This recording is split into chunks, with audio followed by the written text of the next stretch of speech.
なんかお土産を買う？安倍川餅って知ってます？わかんないです。あ、じゃあそれ買ってあげましょへえ。う。お土産屋さんがあったんで今ちょっとお土産屋さんの前にいるんですけど、はい、安倍川餅こちら買いたいと思います。これください。はい。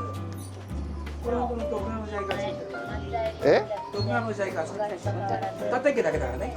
で、テイクアウト保存料使ってませんから。すごい。安心して食べてください。ありがとうございます。このテイクアウトの保存料も使ってません。ありがとうございまあ、すみません、ありがとうございます。す。いただきます。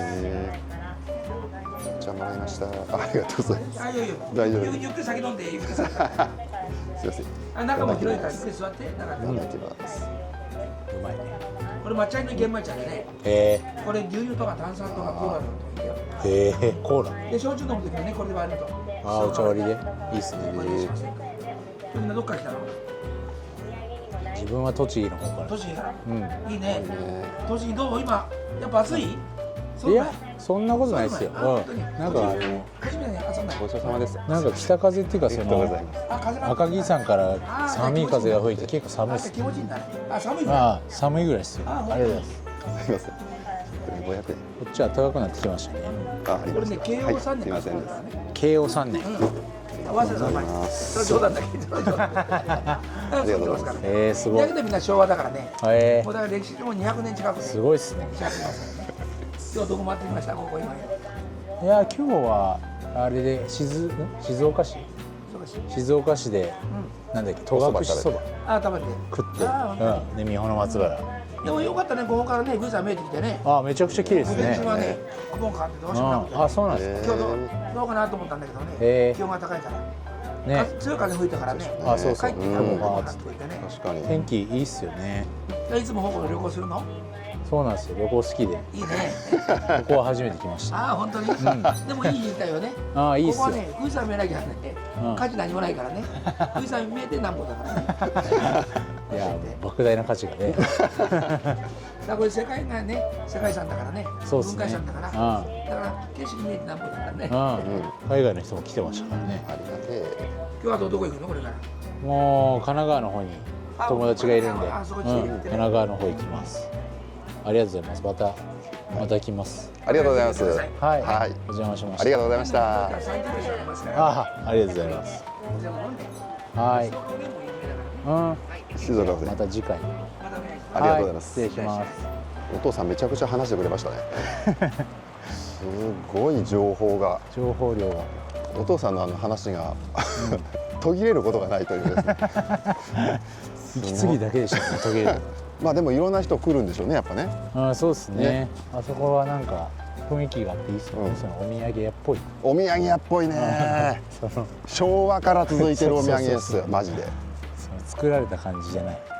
最近できた感じじゃない。最近できた感じだったらあのおじちゃんいないもん。ああいう人。いないですね。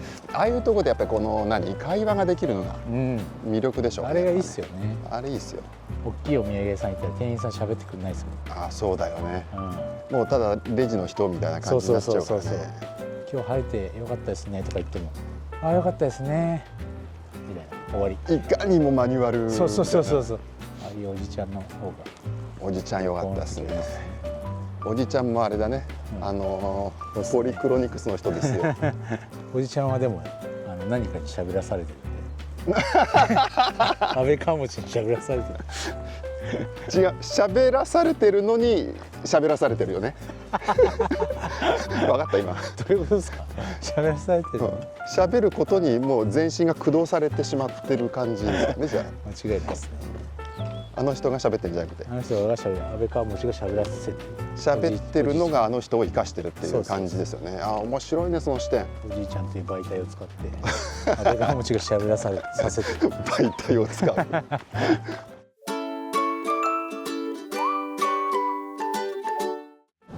いうことで安倍川餅、はい、食べたいと思います。唯一の本物だそうです。おじいちゃんです。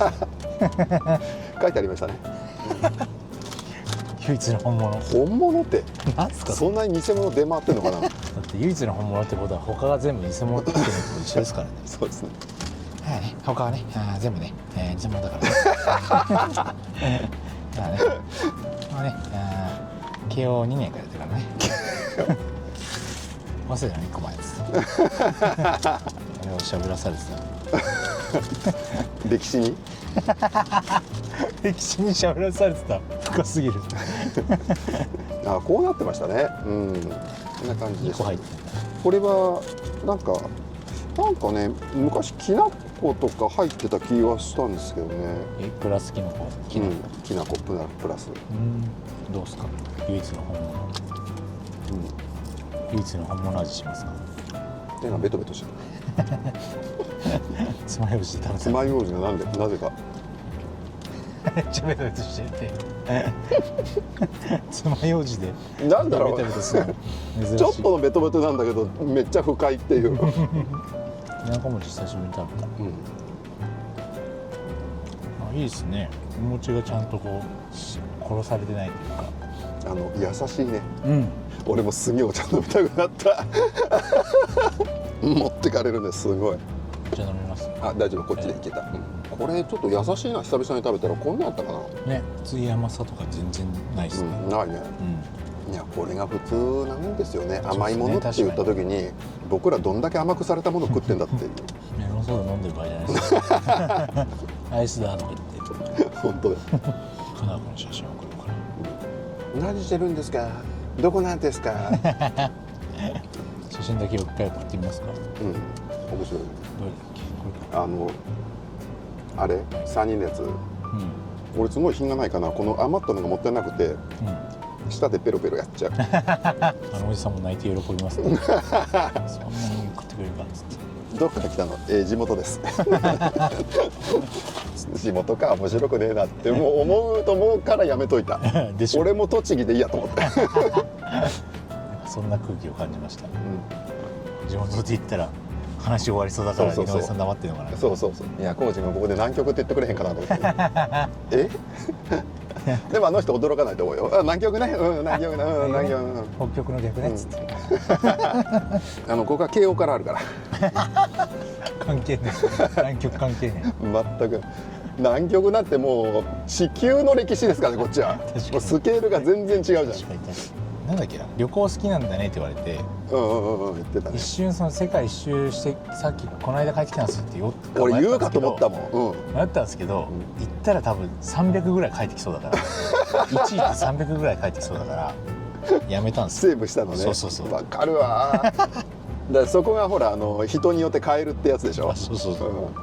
でもそれは変えるよね。変えるよね。あ、これは多分えらいことになるなと思ったらそれは変えるよね。あそこでもうここは国内だけの話にしとこうみたいな世界旅行の話、世界の旅、どこまで進んだっけ韓国と思った1カ国目の韓国嘘でしょ嘘でしょ。足りないな。そうっすね。時間がないわ。全然出発して間もない。まだじゃん全然行ってないじゃん。だって75カ国行ったんですよ今1カ国目ですよ。それすごいな。数えてるのもすごいわ。結局スタンプラリーやってるから分かるの。そうっすねっていうのもあるし、結局振り返る時に、旅人によく聞かれる今何カ国ぐらい行ってんの。あ、そうなんだ。把握しとこうみたいな。面白いね。その旅人の会話あるある。そうですね。へえ。どのぐらい行った国が多くて、でどこが良かったか聞きたい。どこが良かったっていうのも鉄板トークなんですけど。それおもろ。それでどこが良かったどこが良かったって言い合って、また行きたいとこがお互い増えていくみたいな。それでどんどん沼にはまっちゃうんですよね。へえ。しかしその沼にはまる人ってまあいないんじゃないかな。でも分かんない。世界を見たらいるのか。回ってるとねいっぱいいるんですけど、っていうか日本ってパスポート保有率 17% とかなんですけど、それどうなのそれは。超低いっす。だよね、俺も今すっごいなと思ったもん、シンガポールとかだって保有してるだけでしょ。そうみんな作らないんだね。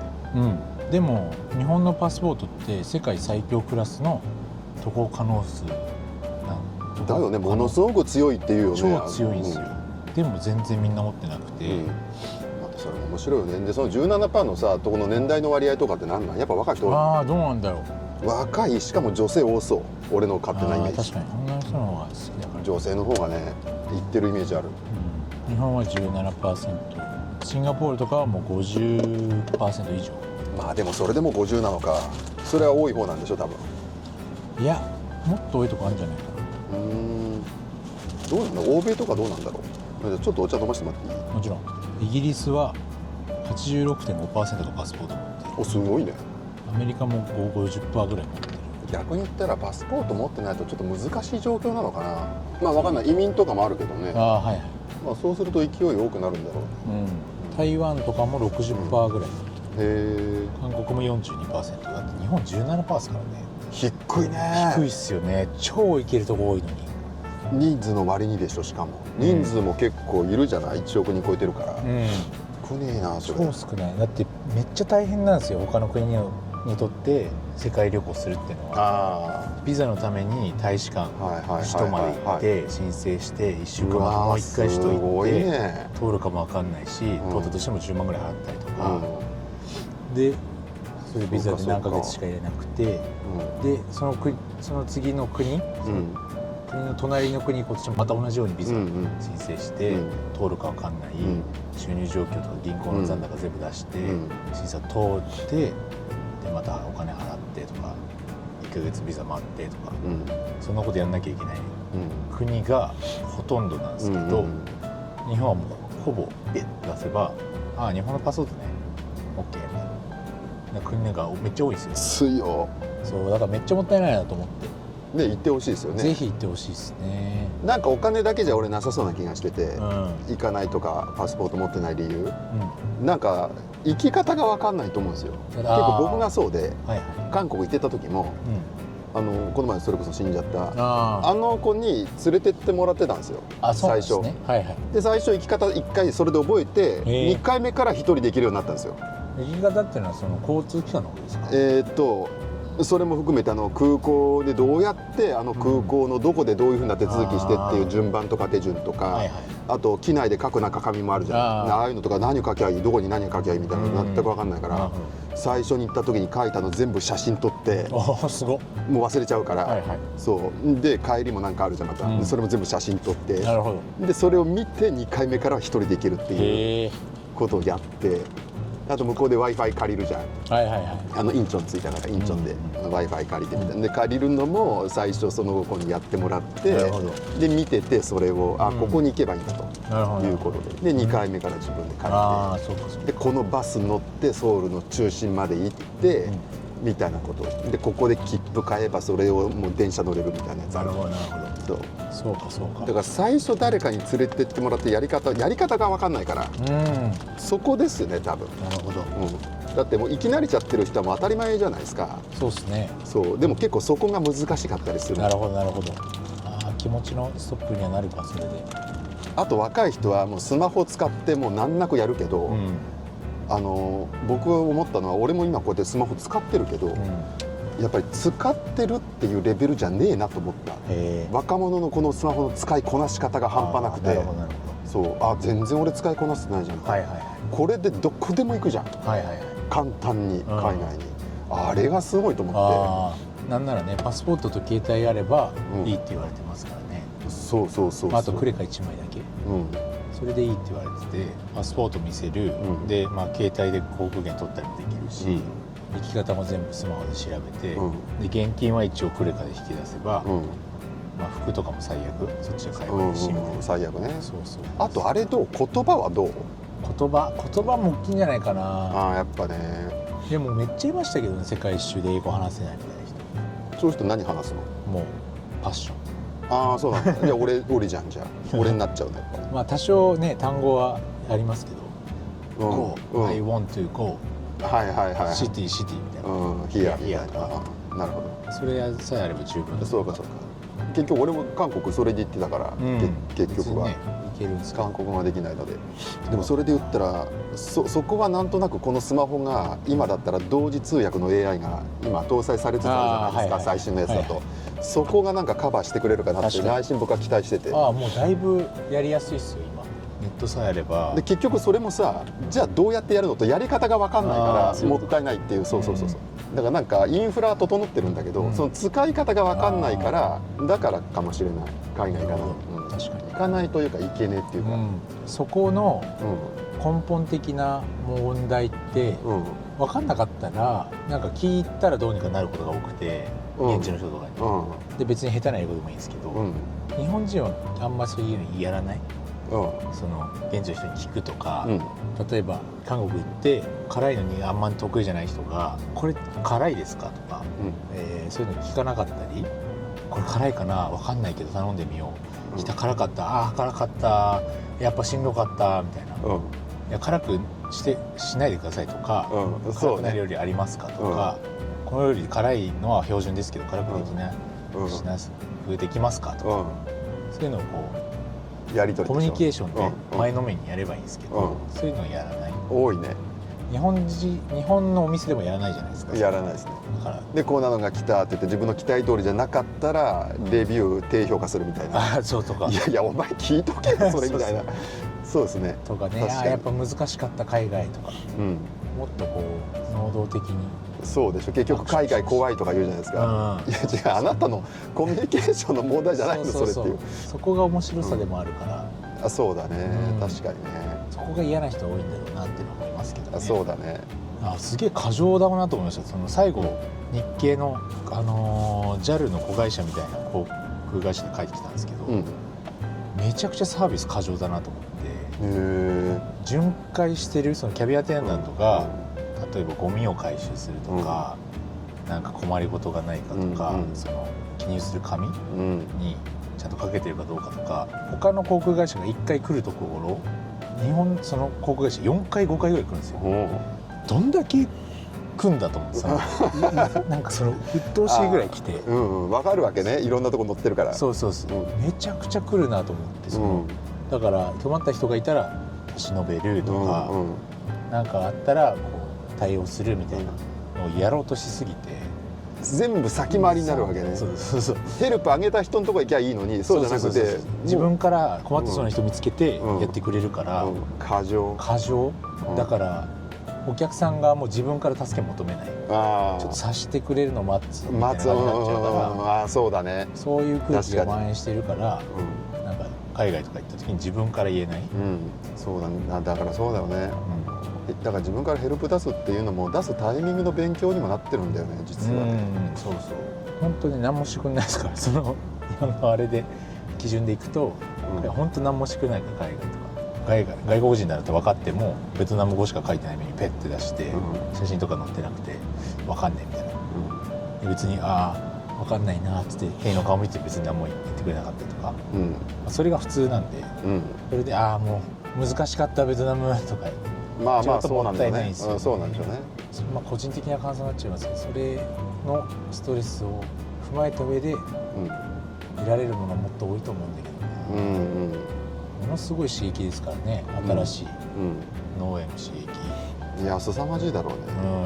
多分脳がフル活動するだろうね。いやそうっすね。って言ってほしいんだよな。あとね、衛生観念が高すぎていけない人多いですね。わかる、それも。トイレ行けないみたいな、海外のトイレ行けない。言うよね。行けないっていうのもね。だから僕そういう人多分合わないですよ。相性として合わないですよ。そのトイレ汚いとか、なんかそのなんだろうな。いや汚いのはしょうがないから、もうそう汚いは汚いなりでもういいやんかみたいな。もうしょうがないからそれ。まあもちろんね、その僕も行けないような汚いとこありますけど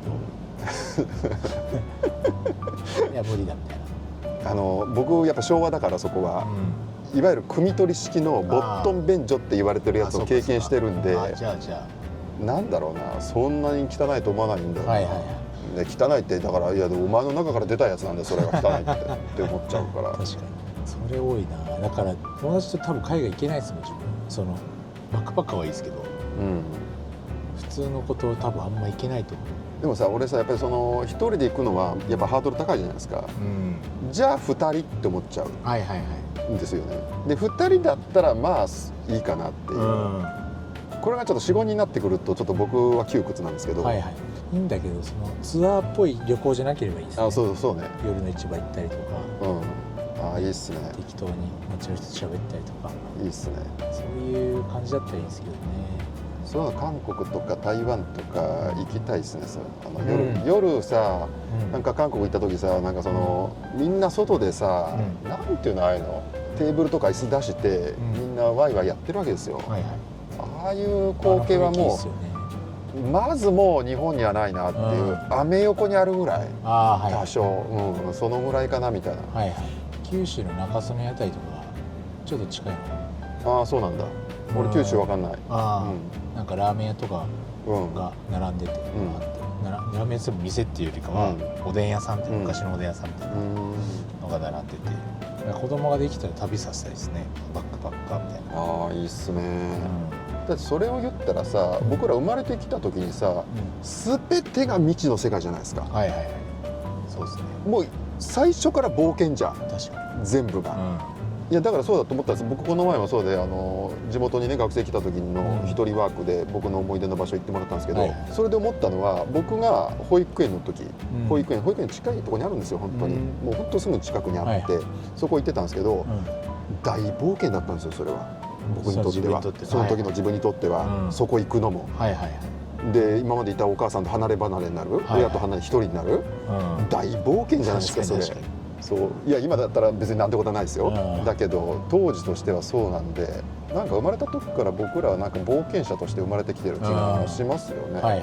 それがやっぱね楽しいですよね、自分は。なんかそれこそ例えば保育園に歩いてお母さんと言ってる、もう今日は一人で行ってごらんなさいって言ったら、不安になるかもしれないけど、ドキドキワクワクじゃないですか。そうね。そういうのを旅行でも、ツアーだったら別にドキドキワクワクしないけど、一人で行ってみたらドキドキワクワクするというか、それが楽しい点もありますよね。そうだね。どっちかというとドキドキがやっぱり大きいのかな。まあであるがゆえにワクワクがそれだけ必要。すげえいいなと思ったのは、その旅行してその失敗が楽しいという、失敗を楽しめるというか、基本うまくいかないことが多いんで、バス来ると思ったら、今日運行中止ですとかまあ来たとしても1時間2時間遅れとか、もともとスケジュールバンバン組んでたら、そんなうまくいかなくなるんで、バス乗り場ここだと思ったら違ったとか、いうのを現地の人に英語で頑張って聞いたりとかやっていくと、なんか面白い。その失敗、バス来なかったじゃんマジかよだけで終わらないというか、じゃあ頑張って探してみようとか、まあまあ海外だからしょうがないよね、じゃあこの余った1時間何して遊ぼうみたいな、そういう、なんていうんだろう、リフレーミングされるというか、があるんで、そういうのが得られたのはすごい大きい。いいですねそれ。明らかに旅はそのさっき言ったポリクロニクスですよね。そうですね。じゃないとできないですよね、逆に。できないですね。いちいちそんなバスが今日は来ないだ、遅れるだなんていうことでね、その一喜一憂しませんからね。それもあるか。休みが少ないんだよね、日本人は。だから限られた時間でこれとこれとこれを回るってなったら、そのバスが遅れてる時間はないんで、ツアー会社に頼んで確実に回っちゃった方がいいみたいなのもあるかもしれないですね。確かに面白いんですけど、その例えばシンガポールに行くってなって、シンガポールじゃあ何泊したら楽しめるだろう十分にと思って、シンガポールスペース滞在日数で調べると、日本で検索、日本語で検索かけると例えば4日だったりするんですね。英語で検索かけると2週間とかだから日本は本当詰め込み型で、面白い、休暇が少ないから面白いね。うわーって詰め込んで、まあ、例えばツアーとかで回ったりするけど、欧米はその1年間に2回ぐらい、1、2ヶ月とかの休暇があったりするから、1箇所にこう1ヶ月2ヶ月とか、この多少シンガポールとマレーシアぐらいに1ヶ月いたりとかするから、全然こう予定の組み方も違うし、滞在日数も違うしみたいな。それ感覚的に分かる。その日本人のその日数の少なさっていうかさ、予定詰め込みっていうかさ、分かります分かりますよ。そうなってるなとも思いますし、まあ休暇がないからそうなるよねっていうのも分かります。だから世界一周してる人って世界中にいるんで、フランス人の世界一周者とか、例えばフランス、アメリカ人で世界一周してると結局お金ある国しかできないですけど、いろんな国の人いるの？でもヨーロッパとかアメリカが多いですね。ああそうなんだ。あと日本韓国とか。結局金がないとできないんで、通貨が強いっていうのも本当に限られてるんで、世界一周なんかできるのも本当に限られた国の人ばっかなんですけど。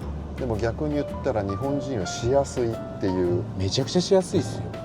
でもいないわけだよね、世界で245カ国、国連加盟国以外の未承認国を含めたらそんぐらいあるんですけど、本当に世界一周できる国民って30とかもないんじゃないですか、20ぐらいしかないんじゃないかな。パスポートの関係もあるし、通貨価値の関係もあるし、そうね、世界をそういうふうに巡る旅っていうのは、僕もやったことがないんで、そもそも行く気がしないモチベーションとこがな億劫になるですよね。だから例えば韓国に行ってた時も、韓国行ってその韓国の、ソウルの観光地に行くんじゃないんですよやっぱり、でそこで自分で僕はカフェ巡りが好きだからカフェ巡りやってたみたいなことをやってたんですけど、だからなんだろうな、国をまたいでじゃないとこがちょっと違う。だけどその中身でやってることはポリクロニクスの方ですね、でこんな時間になったから今日はここでやめるかとか、ここの店面白いからちょっとここにもうちょっといようとか、それが最高の贅沢になってる。いいっすねそういうのね、そこで親しくなったカフェのその後のお店のおばさんがいて、で仲良くなって、そうだからまた久々に行って会いたいなっていうか、そういうことですよね。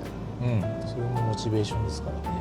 そうだね、そのね、空港行ってどういう手続きするとか面倒くさいですけど、そういう本当に外しちゃいけない手続きで調べとけば、あとは別に Wi-Fi がなかろうが、交通手段どうやって行けばいいか分からなかろうが現地行っちゃって行けばどうにかなるんで、そこが冒険として楽しめればすごい楽しいですよね。そこだろうね、鍵はね。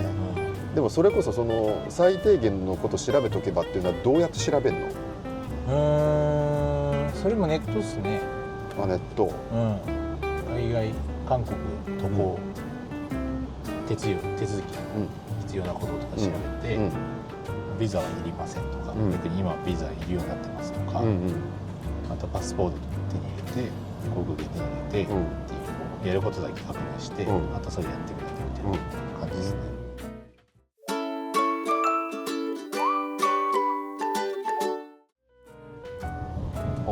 人いる。